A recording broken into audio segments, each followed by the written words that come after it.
आयोजक घरकुल मसाले, स्वाद आणि मायेचा खमंग मेळ।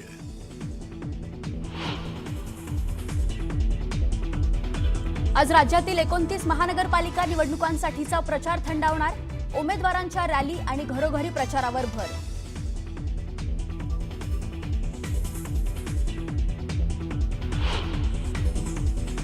प्रचाराच्या शेवटच्या दिवशी नेते मंडळींचा रोड शोवर भर।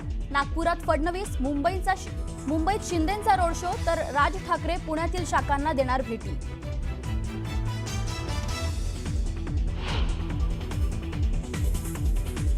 मुख्यमंत्री फडणवीसांकडून शिवतीर्थावरील सभेत लाव रे तो व्हिडिओ।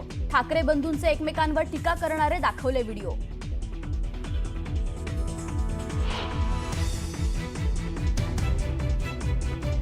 मैं काल भी तो बोलो ती रसमलाई आली होती, बोलतोय खाली की मुंबई महाराष्ट्राची नाही म्हणून नाही, तो असं बोललाच नाही म्हणे, त्याचा म्हणे तो अर्थच होत नाही।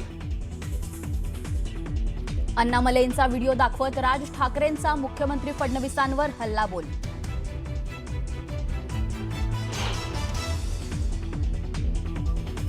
मुंबई, ठाणे, कल्याण, डोंबिवली, पालघर, गुजरातला जोडण्याचा प्रयत्न। राज ठाकरेंचा ठाण्यातील सभेतून केंद्र आणि राज्य सरकारवर घणाघात।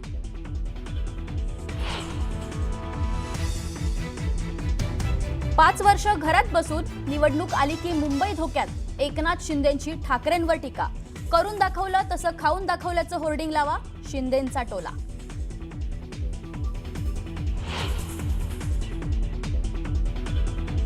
बांगलादेशात आणखी एका हिंदूंची हत्या।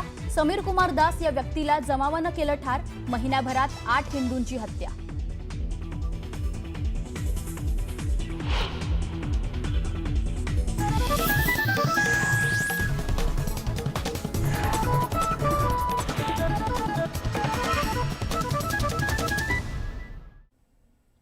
बुलेटिनमध्ये पुन्हा एकदा स्वागत। आपण पाहताय न्यूज 18 मराठी, आवाज महाराष्ट्राचा। एक स्पेशल रिपोर्ट पाहूयात। पुण्यातील गुन्हेगारीवर सीएम आणि डीसीएम मध्ये शाब्दिक युद्ध सुरू झाले। गुन्हेगारांना उमेदवारी दिल्यामुळे मुख्यमंत्र्यांनी खडेबोल सुनावलेत। न्यूज 18 मराठीला दिलेल्या मुलाखतीत मुख्यमंत्री देवेंद्र फडणवीसांनी गुन्हेगारांना राज्यमान्यता देणं चुकीचं असल्याचं सांगितलंय। तर दुसरीकडे दादांचा किल्ला लढवण्यासाठी सुप्रिया सुळे सरसावल्याचं पाहायला मिळतंय। पाहूयात।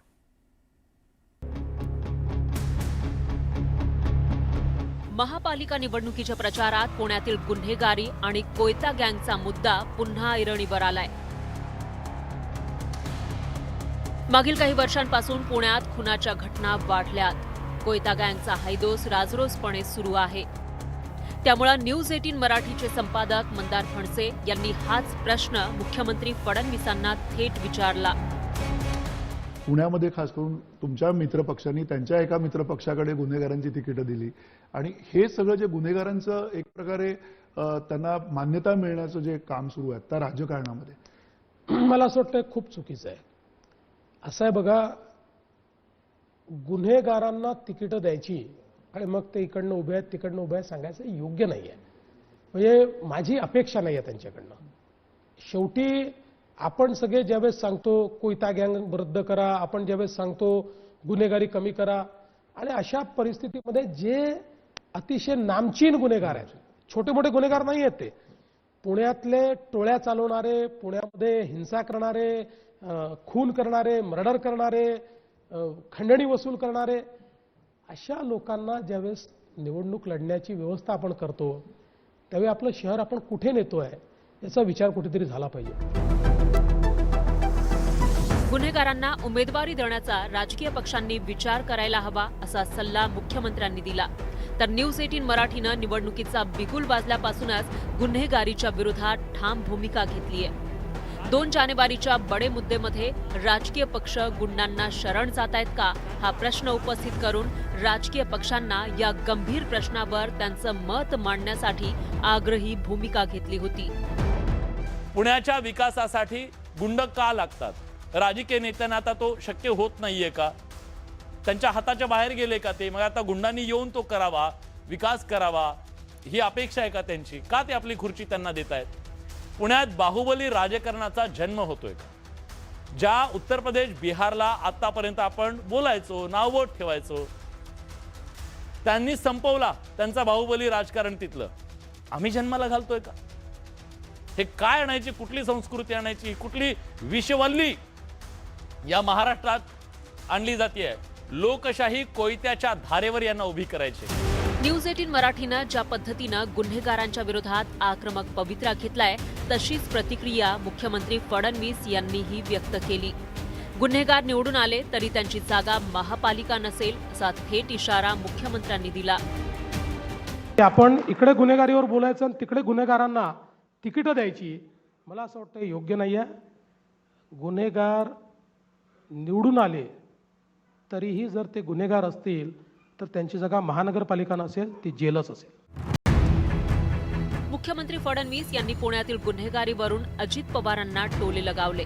त्यामुळे पुण्यात अजित पवारांच्या पक्षासोबत आघाडी करून लढत असलेल्या सुप्रिया सुळेंनी दादांची बाजू घेतली. पुण्यातील गुन्हेगारी का वाढली याचं आत्मचिंतन गृहमंत्र्यांनी करावं असा सल्लाही सुप्रिया सुळेंनी दिला. हे डबल इंजिनचं सरकार आहे ना, केंद्रातही त्यांचंच सरकार आहे, इथेही त्यांचंच सरकार आहे. त्यांचंच सरकारचाच डेटा सांगतो की पुण्यात क्राईम वाढलेला आहे. त्याच्यामुळे खरं आत्मचिंतन हे महाराष्ट्र सरकार आणि गृह मंत्रालयाने करायला पाहिजे. पुण्यातील गुन्हेगारीच नव्हे तर दिलेल्या आश्वासनांवरूनही भाजप आणि राष्ट्रवादी काँग्रेसमध्ये जुंपलीय. अजित पवारांनी पुणे शहराची वाहतूक कोंडी सोडवण्यासाठी पुणेकरांना मोफत मेट्रो उपलब्ध करून देण्याचा शब्द दिलाय. आम्ही पण मोफत मेट्रो आणि मोफत बस हा देण्याचा निर्णय घेतो. हे तुम्ही पण अचंबित झाला असाल की हे कसं शक्य आहे. तर ते असं शक्य आहे की पुणे शहरामध्ये 30 लाख वाहन आहेत. हे 5 कोटी आम्हाला मेट्रोला म्हणजे कॉर्पोरेशनला द्यावे लागतील आणि पुण्यामध्ये, आणि PMPML ला 20 कोटी रुपये महिन्याला द्यावे लागतील. सगळा हिशोब काढला तर 12 महिन्याचा 300 कोटी रुपये होतो. मगाशी मी तुम्हाला सांगितलं की जवळपास 10,800 कोटी अनेक पुणेकरांचे मिळून वाया जात आहेत. इथं मात्र पुणेकरांच्या टॅक्समधनं आलेल्या पैशातनं आपण 300 कोटी रुपये भरायचे.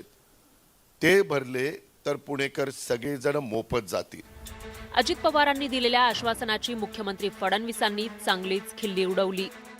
ॲक्च्युली आता आज मी अनाऊन्स करणार होतो की पुण्यातनं उडणारी जेवढी विमानं आहेत त्या विमानांमध्ये महिलांना तिकीट माफ केलं पाहिजे. अनाऊन्स करायला काय लागतं? आपल्या बापाचं काय जातं अनाऊन्स करायला?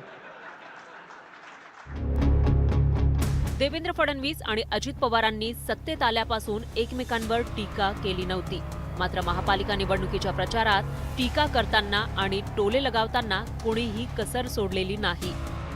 मात्र निवडणुकीचा प्रचार संपल्यावर दोन्ही नेत्यांमधील शाब्दिक युद्ध सुरूच राहतं की पॉलिटिकल सीज फायर होतो हे आता लवकरच स्पष्ट होईल. संतोष गोरे, न्यूज 18 मराठी, मुंबई.